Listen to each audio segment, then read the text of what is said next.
silhouetted against a raging inferno and surrounded by darkness. During the riots, young people taunted the police, as in this image against the backdrop of Washington Plaza apartments downtown in what had been the Lower Hill area. Some were handcuffed and hauled off to jail.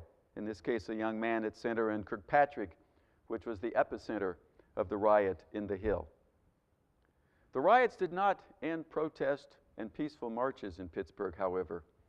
Indeed, by the fall of 1969, blacks and whites together staged the largest protest demonstration in the city's history. Climax came with the Black Monday demonstration organized by the Black Construction Coalition.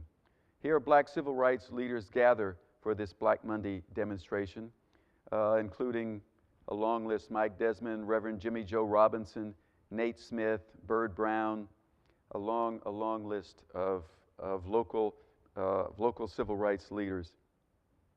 Some 10,000 marchers, blacks and sympathetic whites, by far the largest demonstration, filed past U.S. Steel headquarters on this Black Monday in September.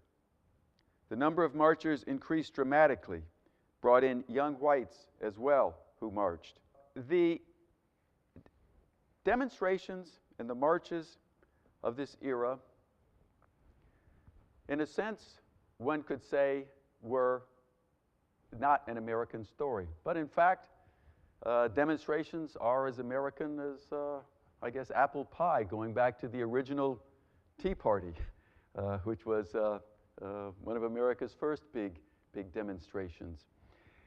And even the African dress and African or non-American symbols that people were wearing, the civil rights and militant protesters in the 60s, if we go back and take, for example, Salah Uddin today, Salah Uddin he went on to become a city councilman, and he's now director of a Coro training program to bring young people into the mainstream of leadership in corporate and political America.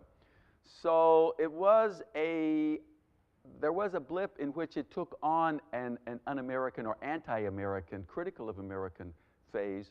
But fundamentally, in terms of the basic thrust of it and in terms of where people were before and after, it still falls, I believe, into the rubric of an American story. So thank you very much.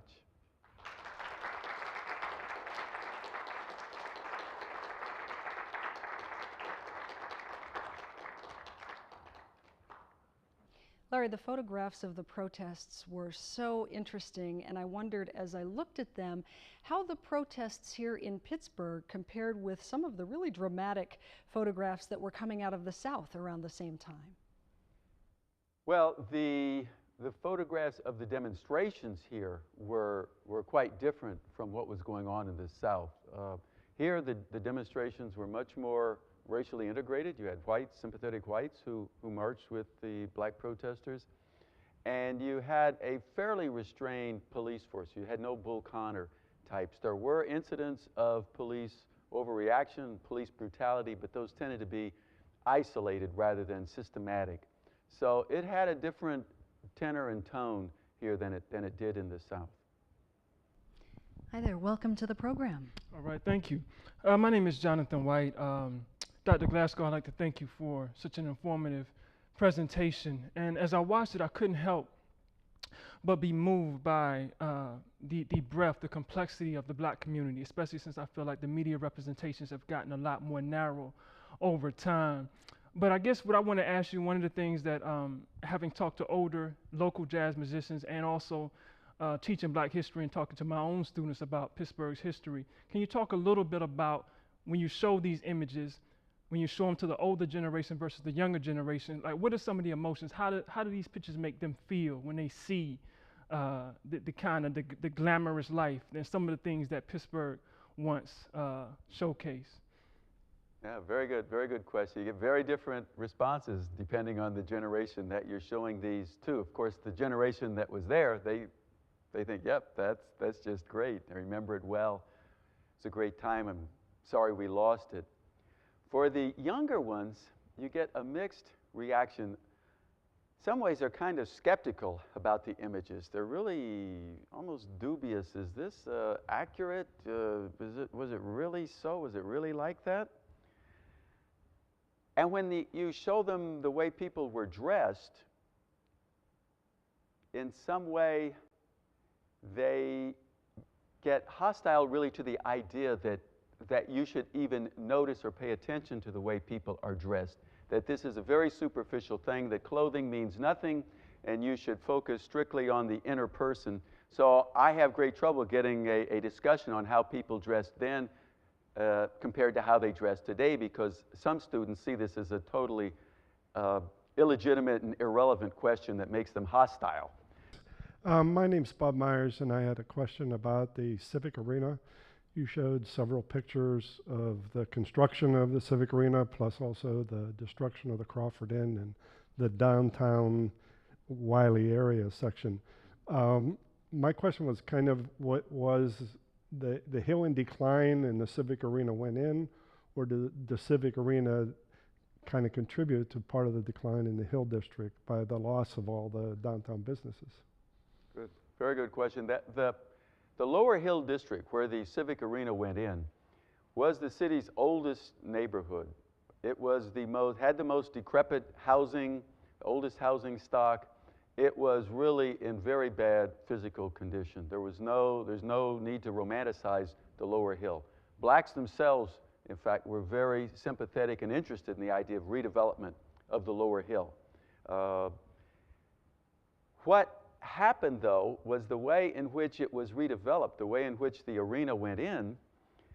It was done in such a way that, one, no jobs were provided for blacks. They did not work on the construction of the arena, which caused a lot of protest, nor did they get work in rehabilitating or renewing the hill in any way.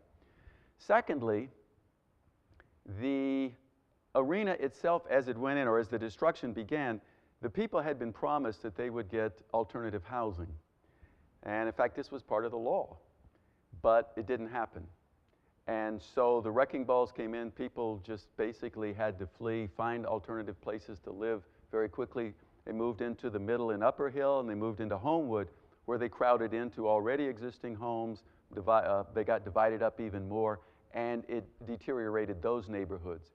So the arena was both a symptom of the deterioration of the hill, and it did cause the deterioration of the Middle and the Upper Hill, as well as Homewood and other areas as well, by the way it was carried out.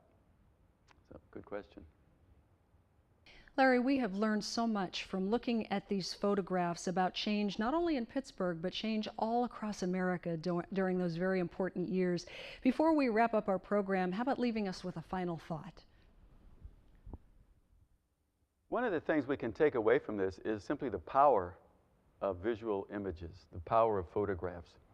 If I stood up here and talked about the strength of community, how people got along, how much love and warmth there was at the time, it sounds like terrible cliches, and people go, oh, gee, I can't stand it.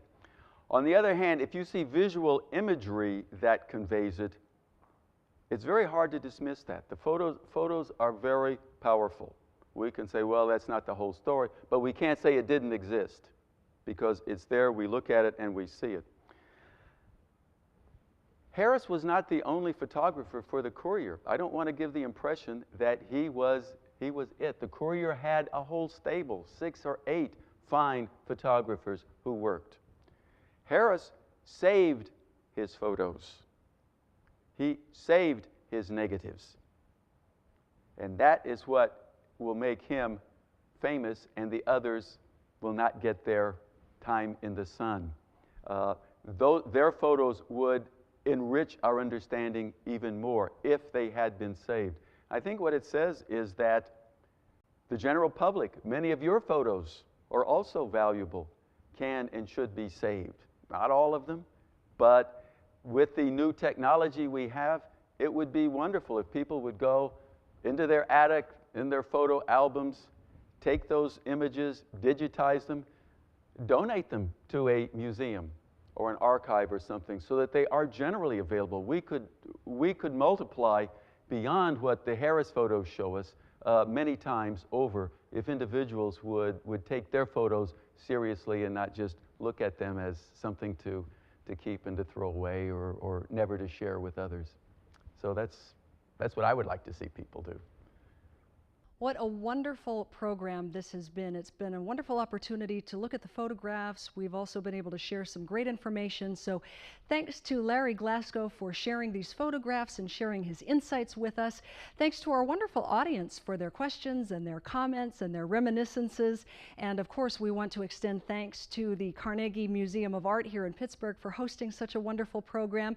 Remember that Humanities on the Road is a joint project between the Pennsylvania Humanities Council and the Pennsylvania Cable Network. If you would like information on more of the programs or what the Humanities Council is up to, we would encourage you to visit the website, pahumanities.org, to get all the information you need.